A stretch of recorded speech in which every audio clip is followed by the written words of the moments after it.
मानव समाचार, मानवता के हक में। परभणी संविधान विटंबना घटनेच्या निषेधार्थ दलित बांधवांनी मनमाड बंदची दिली हाक। संपूर्ण शहर राहिलं कडकडीत बंद। शहरवासियांकडून मिळाला चांगला प्रतिसाद। परभणी रेल्वे स्टेशन समोरील डॉक्टर बाबासाहेब आंबेडकर पुतळ्यासमोरील संविधान शिल्पाची विटंबना आणि सोमनाथ सूर्यवंशी या कायद्याच्या विषयाचा अभ्यासू विद्यार्थ्याला अमानुषपणे पोलीस कोठडीत मारहाण आणि त्यात झालेल्या त्या युवकाचा मृत्यूचे पडसाद आज मनमाड शहरात उमटले। या घटनेच्या विरोधात दलित समाज बांधवांनी बंदची हाक दिली। या बंदला मनमाड शहरात उत्स्फूर्त प्रतिसाद मिळाला आहे। व्यापारी, दुकानदार, नागरिकांनी कडकडीत बंद पाळून परभणीच्या घटनेचा निषेध केला। बंदमुळे शहरातील सर्वच रस्त्यांवर शुकशुकाट पसरला असून जनजीवन विस्कळीत झाले आहे। सूर्यवंशी प्रकरणाची सखोल चौकशी करून दोषींवर कडक कारवाई करण्याची मागणी आरपीआय ग्रामीण जिल्हा अध्यक्ष राजेंद्र आयरे यांनी केली आहे।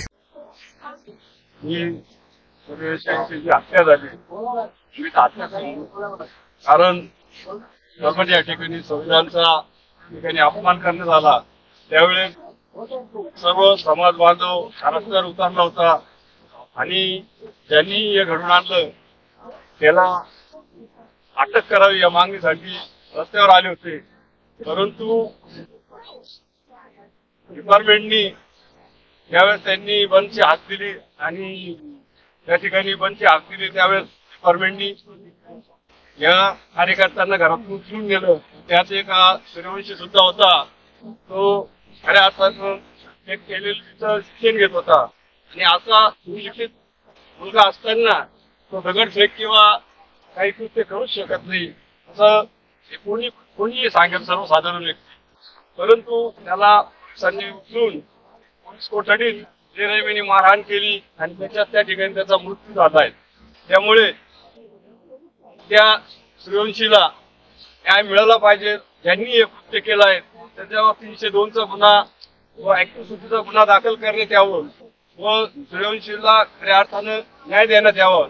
तसेच सरकारने त्यांच्या घरातील व्यक्तींना एखाद्या व्यक्तीला नोकरी द्यावी, त्यांना 50 लाख रुपये त्यांना मदत करावी अशी रिपब्लिकन पक्षाची या ठिकाणी मागणी आहे।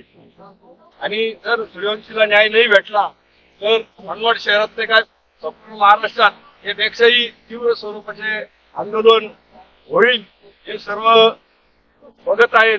प्रत्येक जिल्ह्यात तालुक्यात हे आंदोलन चालू आहे। परंतु त्यांना जर न्याय नाही मिळाला खऱ्या अर्थानं संपूर्ण महाराष्ट्र पेटून उठेल। म्हणून सूर्यवंशी कुटुंबाला न्याय देण्यात यावं। ज्यांनी संविधानाचा अपमान केलाय त्याला देशद्रोहाचा गुन्हा दाखल करून त्याला त्वरित अटक करावी अशी रिपब्लिकन पक्ष नाशिक जिल्ह्याच्या वतीने मी मागणी करत आहे। परभणीमध्ये मानवतेला काळीमा फासेल असे कृत्य झालेले आहे। परमपूज्य डॉक्टर बाबासाहेब आंबेडकरांच्या पुतळ्याजवळ जे उद्देशिका आहे, जे आरास आहे, त्याची एका समाजकंटकाने मोडतोड केली।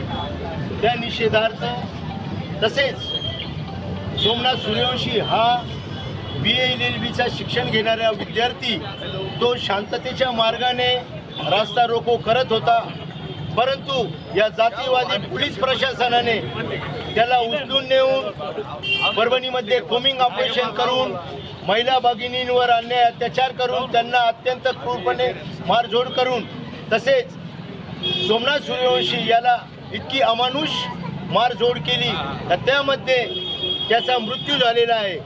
हा मृत्यू काही योग्य नाही, त्याची प्रशासनाने हत्याच केलेली आहे।